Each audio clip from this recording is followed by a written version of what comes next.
put together this leadership team, and with that, we've held a bidding process for local hardware stores within geographic perimeter within Minneapolis here. And we went out and personally invited 6 of them to participate in this bidding process. And what they did was bid a percentage of their revenue on October 24th towards energy efficiency improvements at their shop. We had some different in-person visits.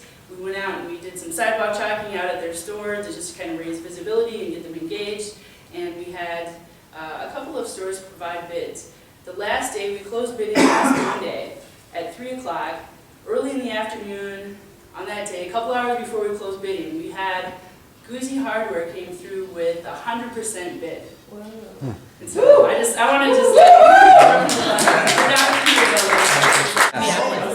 Natalie's the leader of the organization. She found out about the original Carrotmob that happened in San Francisco.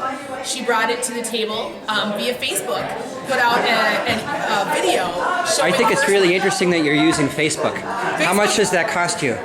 Free. That's the best part. All free social media. This is the best way Obama has set it up. Grassroots organization, free.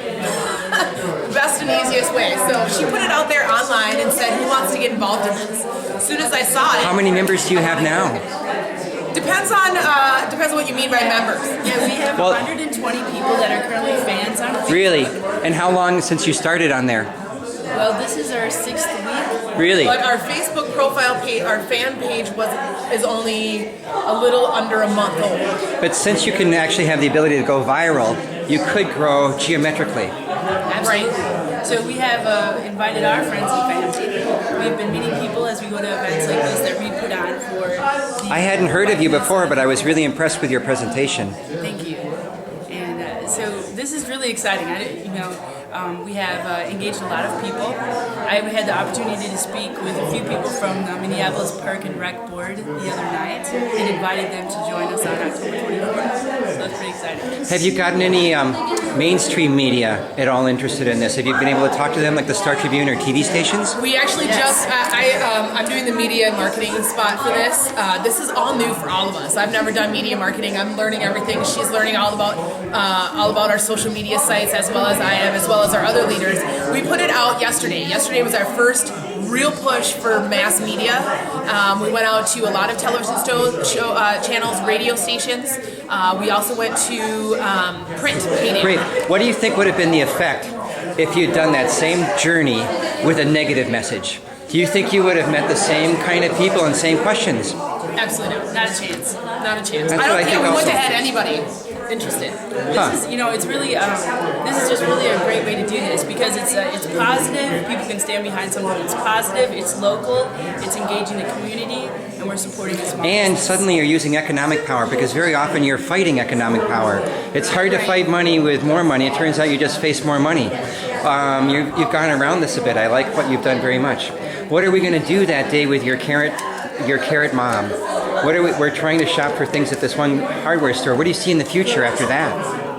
What's our next goal after that? Sure, I'll address your first question first and then talk a little bit more about what we're doing to go forward. On October 24th, we're asking people to come out to Guse Hardware at 46th and Bryant in South Minneapolis. And on that day, you can go and shop at any point during the day, but at 3:50 p.m. we'll be having a huge buzz. There will be kind of a big to-do around that time to bring visibility for 350.org. So we invite anybody that's in. I'd love to photograph that, but I got like 3 other obligations that day, all for 350. So it might be that I can fit you in. I don't know, but I know I'm due in Edina in the afternoon, and I'm supposed to see the bicyclists arrive too. Okay, so we'll see what we can do. The bicycles are going to end. Oh really? Oh, after the state capitol, we're going to go. Yeah, then they're going to come. Well, really, then I'll tag along with them and Yeah, it's great. And we're going to have a place where the bicyclers can park their bicycles so they can go in and shop and then come back out and jump back on the bicycle. I think the best thing about this is that you don't have to be a homeowner. You can be a college student. You don't even have to have a place that you're living that you can still go and purchase something because there's something that anybody can use. It's a twofer when you go and buy a fluorescent bulb on this day. Right.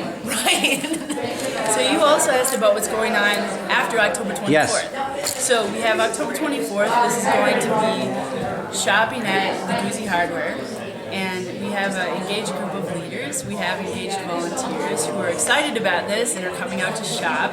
We have people that are part of the local community that are coming out to shop. And we also have people that are in different college campuses across the state of Minnesota that will be connecting with our group and maybe holding something locally in their city and at their college. What I would really like to see is most people are starting to feel green, but they really don't know what to do with that. Sure. Very often, and if you could put up a list of places we could target and keep encouraging in the future, I would love to see that shopping list. Yeah, one of the products of this that we did is we're doing the before and after picture.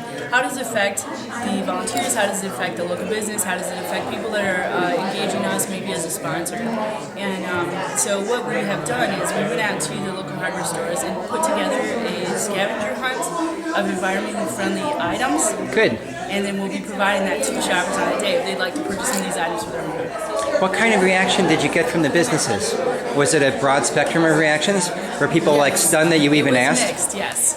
So we had many of them were very surprising. Yeah, many of them were very open to what we were doing.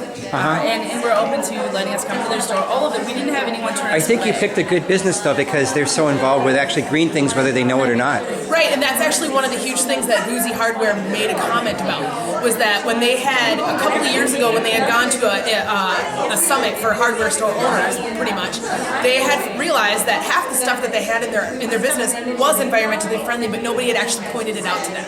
It wasn't something that they could promote to their local customers to say, hey, these are environmentally friendly. Now that they know that it is, they have signs throughout the entire store promoting that this is an environmentally friendly Wow, product. I've got to see that hardware store that does that. It's fantastic. They already are implementing so much, so come on.